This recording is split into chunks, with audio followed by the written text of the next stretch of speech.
Hello, happy Thursday. I was thinking about today. I was thinking about the things that we give our attention to, and I was also thinking about what do I give my attention to, and the things oftentimes the things that we give our attention to. Um, I was thinking about how wow when I'm like looking at my phone and I'm all like wrapped up in my phone and thinking about um, what's on it and texting and things like that is it probably looks like worship. I was thinking about how it looks almost like somebody's like at a temple or in a place of worship or that we're constantly looking at these like it's like the phones have become like our little altars. And I was thinking about that and I was like, oh, how interesting, to think about like what we worship. Like, what do I worship? Who do I worship? Where do I worship? What am I devoted to? And even though I think that those words are so rich and so beautiful and like filled with starlight and magic and miracles um, and where are we giving that energy? Who are we giving that energy to? What are we giving that energy to? And so I was thinking about that and just thinking about how these phones, seem like little altars. I was also thinking about, our attitudes and how we uh, can get just so impatient with things sometimes and impatient. I don't know about you guys, but I get impatient with things sometimes and people and myself.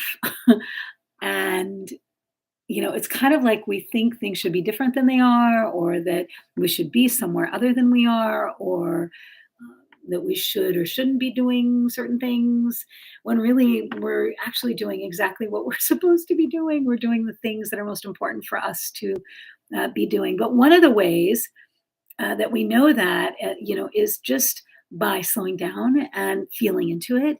I like what Iyanla Vanzant says. She says the ancient Africans taught that if a person is good to you, you must forever speak good of them. In order to keep the good flowing, you must speak of it. In order to keep the good flowing, you must speak of it. Everything we receive in life is food for our growth. Everything we receive in life is food for our growth. If we eat from the plate, we must give thanks, remembering without that food at that time, we may have starved. So, even like, or maybe even especially the things that really make us grow, that make us pause, that uh, annoy us, are there? Those are all these gifts, as a Jan Levenson speaks in this quote, that um, we must speak forever good of them in order to keep the good flowing. You must speak of it. Everything we receive in life is food for our growth. I mean, what if we thought like that? Like, what if we thought, oh, everything in my life is food for growth? It would probably change. I know it would change my perspective on things, on many things. If I could just pause the moment before it happens and say, oh, this is food for my growth. So I'm curious, what is food for your growth at this time? And what are you giving your attention to? So, in other words, what am I worshiping? If I'm giving my attention to this particular person, place, or thing, what if I was worshiping it? The thing that I give the attention to was a form of worship or a form of adulation or recognition or celebration. And so I was just wondering, like, hey, what is it that I'm celebrating at this time? What is it that I'm celebrating at this time? And I love this beautiful quote. This is a quote from Angelus Arian, but this is something that we see in many different traditions of placing the sacred before us, placing the sacred behind us, placing the sacred to the left of us and to the right of us, and all around us, and inside of us, and above and below us. And so this is from this book, this gratitude book, called A Grateful Heart. And it says, gratitude before me, gratitude behind me, gratitude to the left of me, gratitude to the right of me, gratitude above me, gratitude below me, gratitude within me, gratitude all around me, gratitude all around me. Yay, gratitude all around me. And so I think that this is what Iyanla Van Zandt is talking about when she talks about to speak good and to let that good flow and to recognize. It reminds me of those last poems, the last lines in the poem by Clarissa Pinkola Estes, where she talks about um, how anyone who says that nothing good has come of this is not yet listening. That in all of our experiences, some there's a gift in every human experience, and it's the gift of being human, and the gift of being alive, or even the gift of death, the terrible and beautiful gift of death, which we will all experience at some point, which we will all experience at some point. That sacred mystery, the mystery of going to meet our great and beautiful Creator, in whatever our tradition. So, while we're alive, how can we be grateful for what we're being given?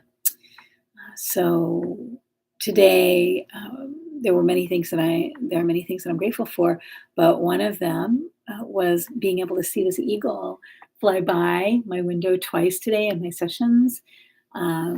I'm grateful for the beautiful team here at SOI and how we work together, and how we really do our work together. We're growing and we're changing and we're moving and we're moving old things and coming into right relationship with ourselves and each other a little bit more every day. It's quite beautiful and sacred and really good work.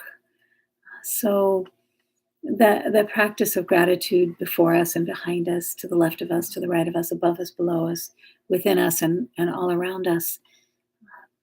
How can we be in that place? And how can we make something like that our focus? Like that could be a much better focus, is to have that gratitude. And so hope you have a really beautiful week, and I'm going to be doing a series now on the order of things, which is something that my Honka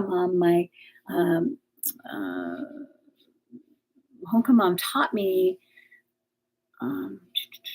many years back, the true order of things, and also my birth mother Matilda also taught me these things in a different way and with different language. But the order of things begins with a very special relationship, and that relationship is with something that's greater than us, and that's the first in the order of things. We don't have things like correctly ordered. Things are disordered, and that's why things are being disordered, is because we have disordered things. We don't have things in the correct order.